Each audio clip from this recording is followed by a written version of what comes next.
Hey guys, what's going on? So today we are discussing the developer note they just dropped a little while ago, yesterday apparently. I didn't see it until now, but we're going to be going over it. There are some pretty interesting things in here, so let's get started. So there's just a little introduction here, some thanks about showing interest. So it doesn't actually say that there are any heroes getting patched or balanced yet, so this is just the note. I'm not too sure if they are going to be balancing any of this next patch or not. But there are some very interesting things to come. So first of all, we have this first point here. They say, we always keep our eyes and ears open to all feedback and opinions we get from official cafe or CS email. Currently, we are collecting all opinion data for the next patch. We are going to continue testing various types of heroes. We are thinking of rebalancing heroes, those who have 2 op skills when fighting against them. So I'm not too sure who that would mean. Probably some are going to be saying like Luna. She does have some pretty op skills, especially in arena. But I mean, there are a lot of ways to counter that. Regardless, we have stat issues for certain classes, maybe Nyx as well. Nyx might be, because I fought a couple of those, that's pretty bad. Stat issues for certain classes. We are aware that basic stats for certain classes are inferior to other classes. There have been lively discussions regarding this issue, and we are still bringing up ideas how to narrow the gaps between the classes. Now, personally, I haven't really noticed this too much. Like, I know archers and mages have like different sets of attributes, or like archers have higher P defense, mages have higher M defense. So I don't know, maybe like warriors and tanks or so. Yeah, I don't know. I haven't really noticed that myself, but it could be like that. And skill solo time we can see here. I'm not really sure what they mean with that. Is that like when one hero is doing their skill and it like pauses everything, but some skill buffs keep going down while the cooldown is stopped? I don't know if that's what they mean by that, but it could be skill solo time. So they're going to be discussing that and trying to get a proper solution for that, because that is a problem. Because, you know, like when a buff says it's lasting for 15 seconds and 7 seconds of that is spent in this paused time where a unit is doing their skill, that kind of makes the buffs etc. a lot less appealing, especially in something like Dragon Raids, where there are up to 9 units casting their skills all at the same time. That like leaves almost no room to actually use the buff, especially shorter ones. So this is the first very big thing. It's a new arena system called Victory League. Victory League is a new arena system that includes pick ban function. Okay, so pick and ban are obviously different. On the pick section, you're going to choose your own deck for the battle, and for the ban, you can pick certain heroes to ban in the battle. So if there are just heroes you cannot stand, if there are heroes you absolutely do not want to fight against, you can choose some to ban.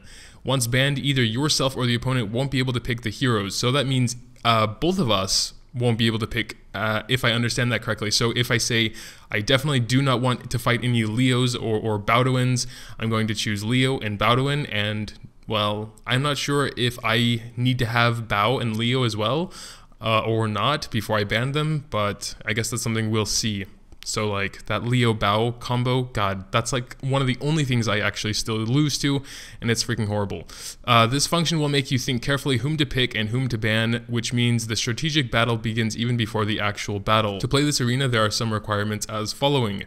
You must have at least 12 heroes in 5 stars. So that already off the bat leaves at least most people in EU not really ready for this, because most people don't have 12 5-star heroes yet. A lot of us have like 8 raised ones, I guess, because there's like World Boss, but most people don't see much of a need to raise more than 8 until now. So getting 12 wouldn't be probably so hard, because a lot of people haven't really raised like Cleo, and just being able to get into the arena probably won't be a big problem. For most, I think I have 10 at least Transcendence 1's heroes at the moment, so just raising 2 more to 5 stars wouldn't be much of a problem. And these heroes must be level 60. Again, that won't be too big of a deal. Level 60 is pretty easy. Due to these reasons, it takes a bit longer to reconsider and readjust some points, so that from lower level raiders to high level raiders can enjoy the content. As you know, the more heroes you have, the more chances to select good heroes. However, we are aware that not all raiders have 12 well-trained heroes, so here's what we're going to do. We are going to introduce preseason as a beta, so that raiders can be able to prepare for newly updated Victory League. When it finally does come into play, it'll just be like a beta phase. I'm not sure if we'll actually be able to get anything from there, or if it's just like a testing sort of place. I don't know, we'll have to see. And then they say, of course, your ranks will be recorded during the okay, well, there it is. But we are going to bring up some supportive points that you won't have any problem enjoying the content. We are aiming quite different arena meta this time. In Victory Arena, raiders have to come up with more creative play strategies for victory rather than just having a bunch of op heroes. You can look forward to it, and I really am looking forward to it. It seems like a completely different sort of style here. It's going to be partial mind game, actually. And I'm not sure if you can see the strength of everyone's heroes. So if you can see that, well, there's no reason to ban his arch because it's a 5-star arch, you know, or if you can see that, you know, yeah, I guess we'll have to see. And then here's the other big thing, and that's Challenge Raid, a raid that changes every time. As you know, the Dragon Raid is one of the most important contents. We are coming up with various ideas to make the raid better. For your information, we are preparing diverse raid rewards, such as unique weapons, stones of infinity, fragments, gold, EXP, so on and so forth. As the first step, we are going to introduce you to Challenge Raid. So, the requirements for entry can be different depending on the season, apparently. It can be female heroes only, male heroes only, specific class only, or no ranged heroes. There might be more than that, and those are just examples. Challenge raids will be open for every season. In every season, there are going to be various types of challenge raids. There are going to be different rules, rewards, and battles. Since there will be different types of raids, you'll be able to enjoy the content without any pressure. Okay, plus we are sure you'll be satisfied with different types of rewards for each challenge raid. So yes, this does sound very cool. Unique weapons, Stones of Infinity, no idea how rare they are going to be, or if you have to just do a certain number of them to be able to claim these sort of rewards, or if it's just going to be left to RNG, kind of like how the World Boss chests rewards are going. But it doesn't matter, it's new content, so something new to do. That's freaking awesome, and I'm really looking forward to that. It sounds interesting as well, so you'll have to build even more heroes if there's like only female heroes. I mean, I guess most of my heroes are female, but there are some really good male heroes as well that, you know, like, I mean, it depends. I'm not sure if it'll still be the dragon, but if it's like on a female hero only day and you can't bring Claws or Gao or something, that's going to be pretty hard. Really looking forward to seeing how that works, if I can do it. If not, then it's just going to be another thing I can't do. And then it says here, the same type of boss can have different winning conditions and skills. So, and then on section 3 here, rewards. There will be different types of rewards for each season. I'm not sure if they're still talking about challenge raids here. They say, in the meetings, we always go through painful time to bring up fresh ideas to make new rewards for raiders. It will be different this time since we are bringing a new raid system, Chapter Raid. We will make sure to bring quite special reward items that can satisfy all raiders. Chapter Raid. I have no idea what that is. Chapter Raid. That sounds very interesting. Here are some bosses. Currently, we have prepared various types of boss monsters that you can fight in chapter raids. Okay, they don't say really anything about chapter raids unless challenge raids and chapter raids are the same thing. But chapter raids sounds like more of like something in story mode, because chapters, you know, like chapter 7, whatever.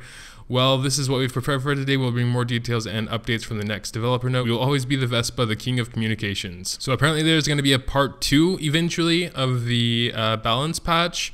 So looking forward to that as well. So yeah, in the event that chapter raids and challenge raids are actually different, or if they just had a little bit of a mix up there, really looking forward to both of those. Also really looking forward to the arena, although I have a little bit of ways to go before I have 12 5-star heroes. But it shouldn't be too hard when it does eventually come. The most I'm looking forward to is Challenge Raid though, because more rewards, a different way to play. Also Arena is, but I'm not sure if there's going to be extra rewards there or not. I'm definitely a rewards person. I like doing things for rewards. I can't say that very much in a row there, but yeah. That's pretty much it. Someone was explaining more in detail here about the pick and ban. I'm not sure if they know exactly how it works yet, but it says, well, since many users still don't know about the ban pick arena and still saying something stupid like ban a DPS or ban strongest hero, I will explain the mechanic with an example. First is the pick phase. From the developer note about, you must have 12 heroes with at least 5 stars to enter this game. So you'll choose your lineup just like World Boss. Example, my lineup will be Jane, Ricardo, Baldwin, Leo, Laius, Gao, Priscilla, Annette, Luna, Arch, Floss, and Maria. And the system only shows to you 12 5-star heroes images without item, transcend, status, etc. So next step, you can ban 1 or 2 hero from my deck. Which ones will you ban? Remember, if you ban a heroes in my team that you also have like Baldwin, you will lose him too. Think carefully. So either this guy knows something we don't, or this is more speculation. I'm not too sure, because I don't think it said anything like that. Because I mean, it does say either yourself or the opponent won't be able to pick the heroes here, and that can be understood in that if you ban one, yours is banned as well of the same hero. But on the other hand, it could just mean, depending on who is banning at that time, either you or the person you're banning will not be able to use the hero. So I'm not too sure. That would be kind of weird if you need the 12 same heroes to ban anyone you want. But let's continue reading, because that could definitely be a possibility. If you fear combo magic from Arch and Jane, you can ban one of them, right? Oh wait, there is Luna, so ban Arch is not enough. Maybe Jane? Or better get rid of Leo so you can use Baldwin and have time to nuke them. But what if I ban your Baldwin because I see Leo is banned? Or is it just a trap? After ban, the true purpose will show up when both teams pick their 4 heroes to battle. So this is a spirit of the mode, more strategy than just meta heroes and mana DPS item with random enemy lineup. Plus there is something still unclear, that maybe the ban pick will show up on the heroes in the game and picked lineup is holding from both sides. So that is a very interesting theory, unless they do know more than we do from any other source. Nothing else really to go over there. Tell me what you guys think about the developer note. What are you looking forward to the most? You can also drop a like if you did happen to enjoy, would be greatly appreciated. And as always, thanks for watching, and until next time. And as always, a huge thanks to my supporters over on Patreon.